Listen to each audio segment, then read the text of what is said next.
dealer charged one owner on this transmission's own forum $150 to $300 to change a single setting on his own truck.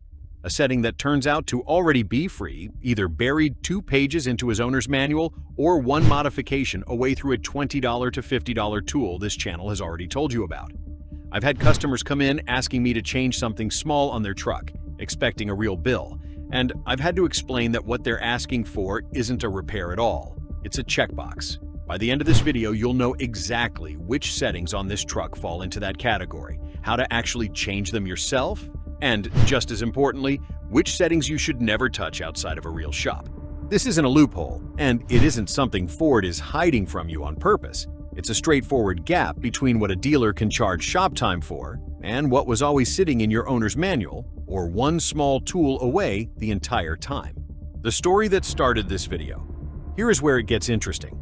The specific complaint that sent me down this path was the seatbelt chime. An owner wanted it disabled, dropped the truck off at a dealer expecting a quick, maybe free favor, and instead got billed for module programming.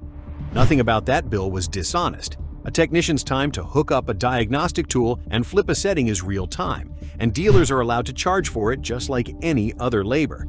Here's what makes it worth a whole video, though. The exact same change is described, procedure and all, in this truck's owner's manual, a specific sequence involving the ignition, the parking brake, and buckling and unbuckling the seatbelt a set number of times, free, no tool required at all. And for owners whose specific model year doesn't support that manual procedure, the same change is a single setting inside the same foreskin software this channel has already walked you through for the transmission temperature display and the adaptive memory reset. Result? A setting some owners paid a real dealer bill for was either already free in a book already sitting in the glove box, or a 5-minute change with a tool this channel already told you to buy. That's not a scandal. It's just a gap nobody points out, because dealers aren't in the business of talking themselves out of billable time, and most owners never think to check the manual for something that feels like a computer thing.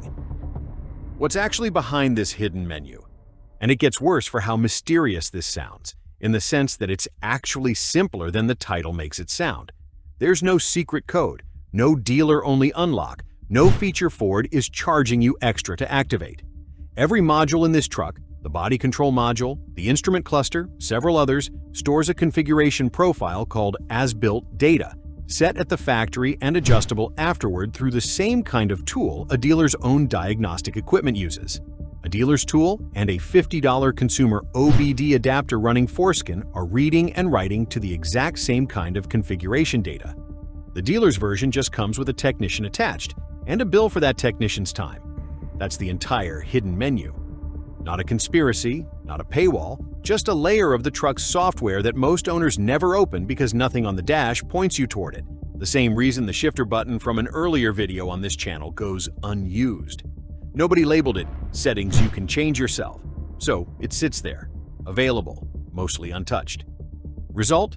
Understanding that this is ordinary configuration data, not a locked feature, changes how you think about every dealer bill for a programming line item going forward. Sometimes that line item is genuinely necessary work.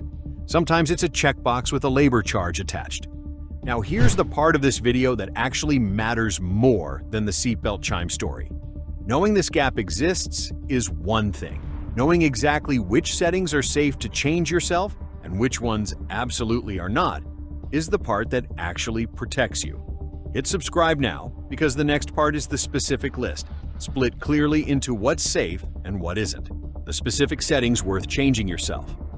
This is where most people get it completely wrong. They either assume all of this is too risky to touch, or they go in and start changing everything they can find without understanding what each setting actually does. Neither is the right approach. A handful of specific, well-documented comfort settings are genuinely safe for an owner to change with basic care. The seatbelt chime you already heard about, auto-lock behavior, whether the doors lock themselves automatically once you're moving, and how long auto-relock waits before locking the doors again after you've unlocked them and not opened one. Daytime running light behavior, including brightness on trucks where that's adjustable, and the double horn honk this truck gives you on lock, which plenty of owners find more annoying than useful and never realized was a single setting away from silence. Every one of those is a comfort preference, not a safety system, And every one of those is documented well enough across owner communities that getting it wrong just means the setting doesn't take, not that anything breaks. Result? A truck that finally matches your actual preferences instead of Ford's factory defaults, for the cost of a tool you may already own from an earlier video on this channel. That's the upside, but it only holds if you stay inside this specific list, which is exactly why the next part of this video matters as much as this one does. Knowing exactly which settings are safe to touch yourself and which ones to leave alone is exactly the kind of thing worth having written down before you start clicking through menus, which is exactly what the free 12-point inspection checklist in the description is built for, alongside the other habit-level checks worth running on this truck.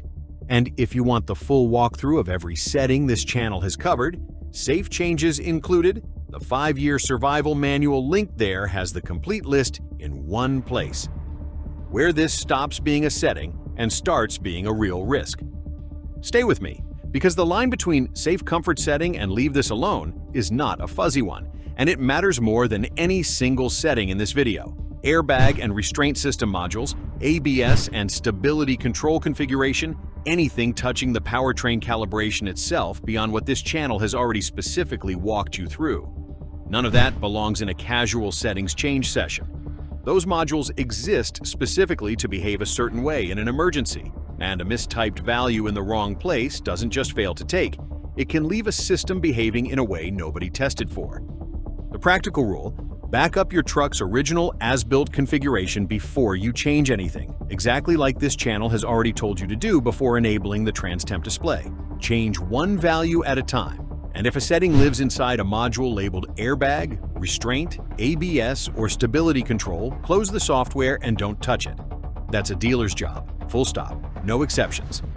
Result: every comfort setting in this video changed safely, for free or close to it, and every genuinely safety-critical system left exactly where it belongs, with a professional. That's not caution for its own sake. That's the actual line between saving $200 and creating a problem no amount of savings makes worth it. The actual math on this. But don't stop there, because the real value of this video isn't any single setting. It's what happens over the life of a truck when you know this gap exists at all.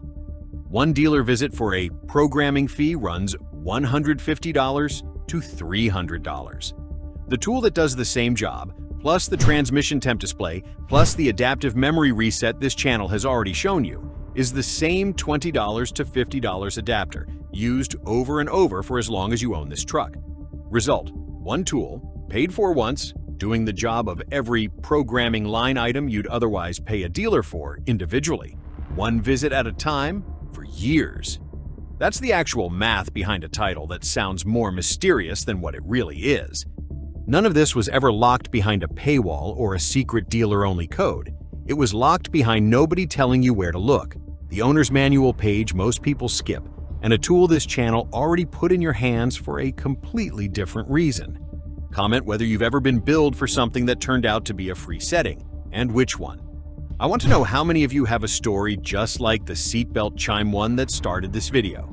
Which specific settings on the electric and hybrid versions of this truck work differently through this same software? That's the next video. Back up your as-built configuration before you touch anything and start with the smallest setting on this list first.